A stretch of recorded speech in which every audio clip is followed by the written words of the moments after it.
It's rather rude to stare at someone when you just show up out of nowhere, isn't it? And he's gonna sheath his sword. Yes, sir, we understand. Do you need some help? This place was buried underground just 5 minutes ago. Sir, do you need some professional help? Why don't we step outside for a little while, sir? What's your name? Outside? Yes. Just follow me to the doorway here. It leads right out to the street. Oh, poppycock, it was a desert, and this was underground 5 minutes ago. I swear. Okay, follow me. So the scribe proceeds to walk out the door and beckons you to follow him. Yeah, he's gonna follow the scribe. He doesn't know what else to do at this point. You follow him out the door and you enter into what appears to be a somewhat bustling little area. It's not so much a town as it looks more like kind of like a smallish city. And the structure that you just walked out of, you turn around and it appears to be a massive temple with these golden book statues outside of it. And if you read the sign, it is written in common and it says libraries. So you are currently at what appears to be the building you were at, but it's no longer underground. It would seem that I've traveled in time. And that's where we're going to put a pin in your thing for right now. We're going to go back to the boys. So, Kane, you have had your fill of time with various whores, and you've worked your way back to the skeletons. Curtis and Syra have walked outside to discuss the implications of signing a treaty with Habibi. Draylark is going to go rest with the skeleton and stuff like that. So we're going to go to Curtis and Syra. Alright, listen here, Frog. I don't know what the fuck is going on with whatever that was. You need to stop. You're ridiculous. You're absolutely ridiculous. And not in the good normal way, where you steal things and you stab people. You're ridiculous in that you're hilarious in that they won't take us seriously. You understand? I was gonna like squinty eye, like, oh. Went this way that last week. Did you eat something? Are you on something? Do I need to talk This to is somebody? neither important. What we Are need you to high? discuss. Whatever did happen to that green stuff that we stole from the shop? The green dragon, wasn't it? Did you smoke all of it today? I just still have quite a bit of it. It was a brick. Did you smoke today before we came here? Is that why you're acting this way? That is neither your concern. Okay, yes, that's exactly it. Alright. I am going to go with natural retardation for that answer. Also, you're All right. dealing with somebody that literally has a frog brain. The frog brain who's smarter than the rest of the group. It means you have a higher intelligence. It doesn't necessarily mean you have higher common sense. What? What is it that you wanted to talk We about? shall What? discuss about the treaty. Yes, what? I think taking back to our oasis to turn that into a forward operating base will be sufficient. Do you trust these people? Because remember, we have you-know-who back at the Oasis, kind of the whole reason we're doing this. I do not know this Voldemort you speak of. Jesus. The princess? The person who we're trying to... The fucking dragons emerging? Are you actually retarded? I'm just gonna peer my eye to him. We could always find another oasis. We could make a trade route for our base and their base. Our dragons and the princess will be safe, and we will have a resting spot that we can rely on. I'm going to take this slow. Do you You are trust naturally slow. the dingleberries inside? I'm gonna peer over to Kane's frog. You just hear me This- screaming in the background. What's with these fucking Another, cards? another fucking 100 gold lost. This is the trust we need to be able to maintain. I do not trust him at this time, but over time, I'm pretty sure our relationship could be suffice. So you're fine with them coming back to the Oasis? No, I want to help find them a new oasis to keep our people safe and to have a good place to be able to rest. Holy shit, Curtis, this is... Welcome to the last 15 minutes of the conversation. This is literally what I was talking about. I will say it. Never I will working say it one with more frogs time, again. so you'll be able to mentally grasp. I will turn you inside out. Like I was saying, we need to get them their own base. We do not bring them to us, but find Okay. them their own. Immediately, we need to start on this plan to get a new oasis, which means the fastest ones among us need to go out, which would be you, because you can run and hop and do all the ridiculous things you do. And we need that flying fuck, wherever he is. I don't know what the fuck he wandered off when we were at the battlefield. I'm just gonna take Cyrus' hand on my off my back. I will take your hand. I will go right now. You All right. settle with the negotiation. All right then. I will do what I can to supply water with spells and such here until such a time as you and that flying imbecile can find something suitable for us. So I'm gonna take Cyrus' hand away. But I'm gonna put it in the bag of holding so it's not crawling around on me. You put the hand in the bag so it can go with you, and you can take it out if you want her to know about something. I'm just gonna have one finger like poking out so it can like see, but I'm gonna tie it so it can't come out. I'm gonna turn over and like yell out at the skeletons and Kermit. You, other frog! Turns I'm around and already he's gone. already gone. I guess you're staying here with me? Feel free to keep playing poker, I guess. But with these cards, man! You know they can't cheat because there's nowhere for them to hide cards. I just think you're terrible. No, man, no. I'm on a hot streak. Kid, do you want me to roll to see how much gold you've lost? Yeah, sure, why not? 5. Okay, so you lost 50 gold. It's not bad. If you're playing better when we come back, maybe you'll get that money back. Cham, you're going to go off and search. So you're going to go back and grab Raka. It'll be pretty quick if you ride your dragon, though. Okay, fine. All right, so you're going to fly back there. All right, so you're going to fly back there. So Syra and Kermit are going to just fuck around with the skeletons for a little while.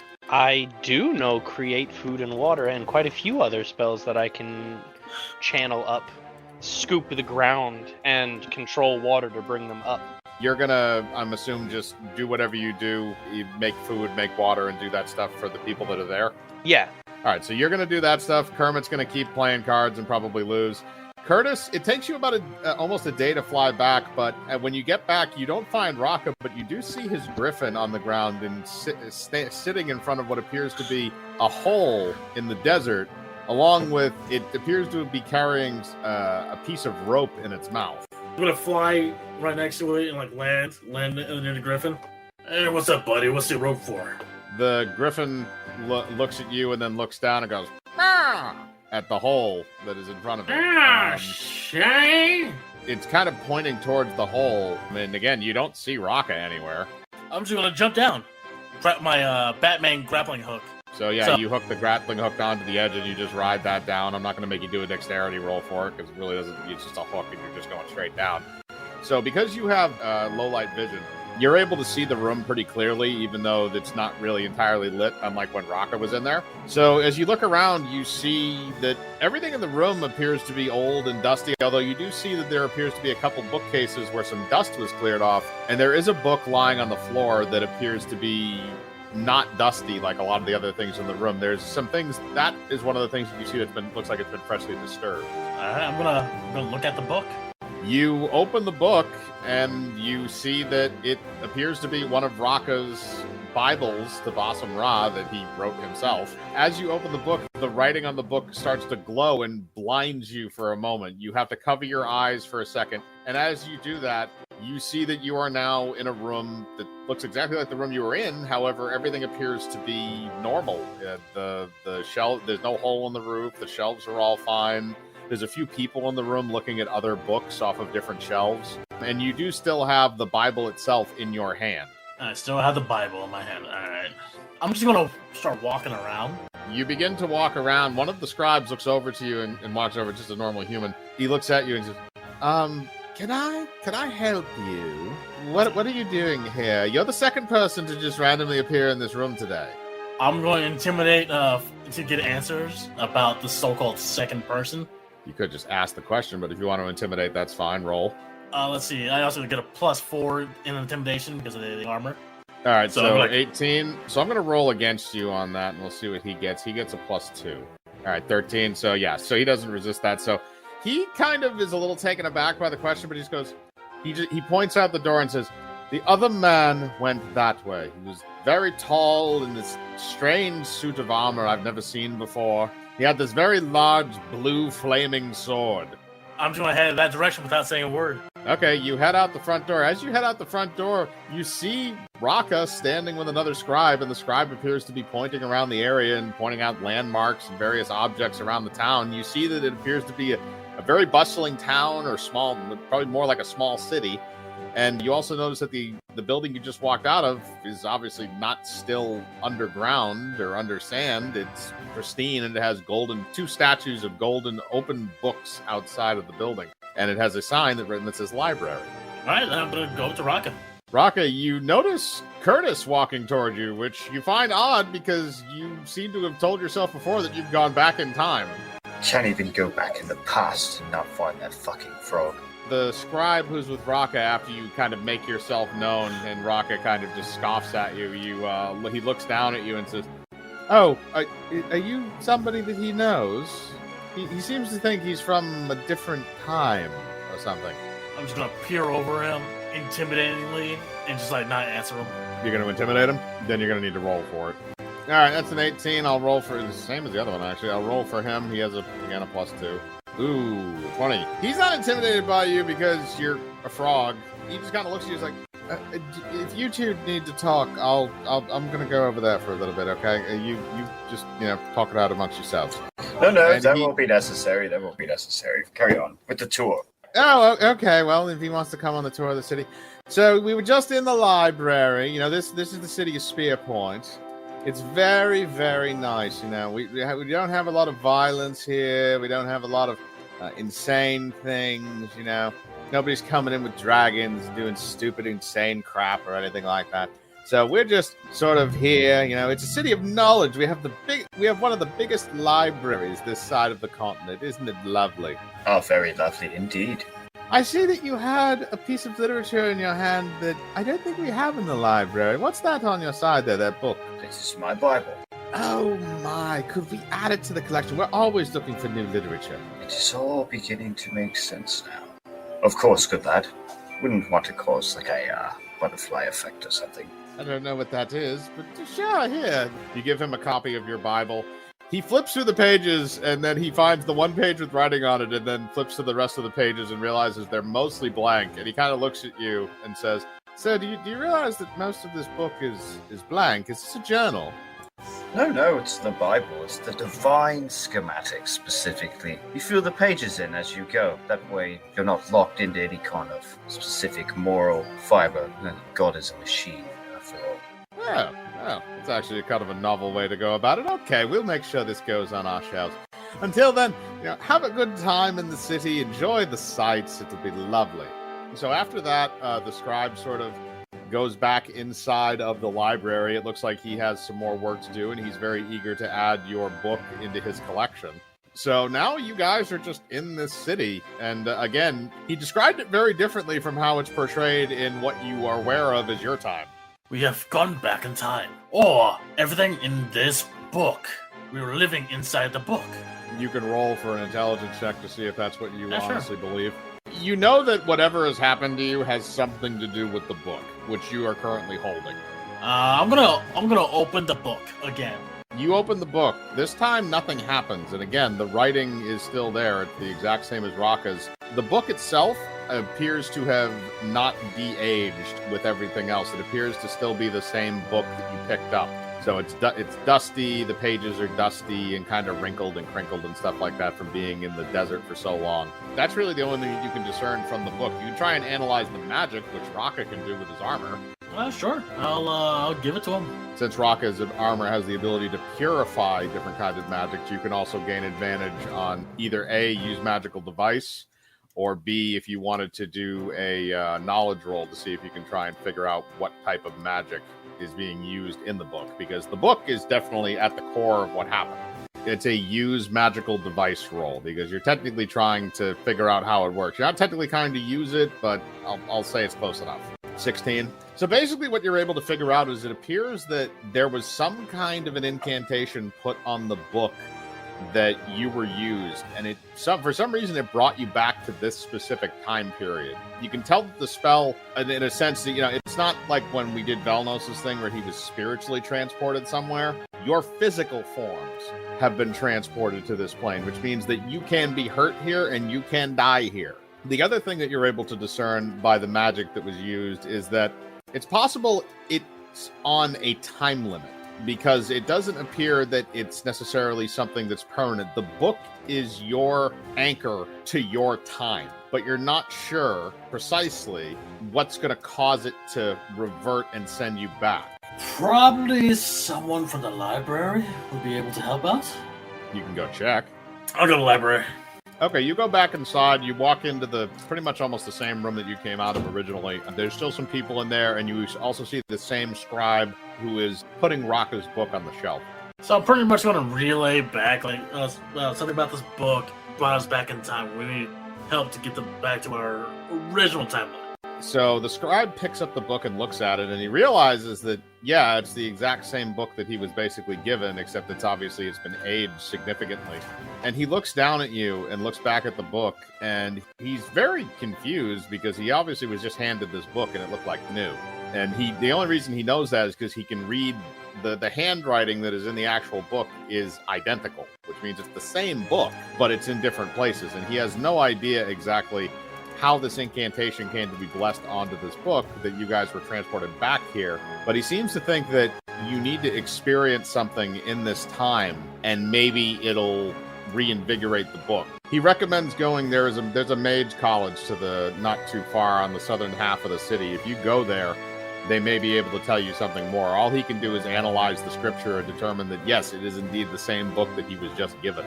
Yeah, so I'm going to, hey, fucking guide us. We're not from here. He gives you a city map and marks the location of where the college is with his quill, and then sends you away. And I'm like, this motherfucker. And I just walk out. You walk out, so you and Rocker are now outside, and you have a map for the Mage College. We're going to hop back, though, with Kane and Arch. So, Arch, what are you doing now? By the way, your hand is still showing you what the hell's happening, so you know exactly what's going on. Oh yeah, I'm just letting it happen. I'm not casting anything on them. Well, that's the thing, though, is that you still have a connection with the hand. However, you can feel that for whatever reason, even though you're still able to, understand things through it from your connection to it, you can't send magic through it right now. Yeah, mostly I've been just fucking resting and full casting create food and water for each one of my spell slots, just to keep them maintained here. Just enjoying watching Kane lose all of his fucking money to my skeletons, which I own. Well, Kane, since you're still playing poker with the skeletons and it's been like a day, we're going to figure out where you are both mentally and financially. Probably both count. So I'm going to roll your mental state right now. That came out as a 6. So you're frazzled. You're, for some reason, even though you're a frog, it appears you've grown a 5 o'clock shadow. You also appear to have a growing smoking issue as you're smoking your little corncob pipe very feverishly as you're looking at a series of cards in your hands. The skeletons all appear to be looking exactly the same as they normally do. And there appears to be a rather large pot in the center of the table. This might be the big one. So there's 3 skeletons at the table plus you. I'm going to roll 4. I'm going to roll 3 for the other skeleton, and we'll see who gets the pot. All right, Kane, so you rolled a 19. So let's see where the other 3 rolled. We got an 11, a 13, and a 3, which means they all failed. Kane, you won the pot. That is 200 gold. Let's go! I'd like to point out that was probably all of his money that he won back. Oh, 100% that's what it was.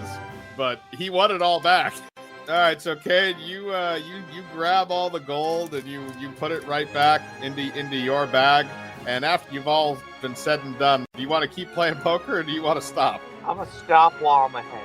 You stop, so you go over with Syra. So, Syra, what are you doing? Are you just, fucking around, just, looking at your hand's eyeball, or are you messing around with some other stuff? A little bit of all of the above. She's enjoying Kane losing constantly and doing her own thing as well.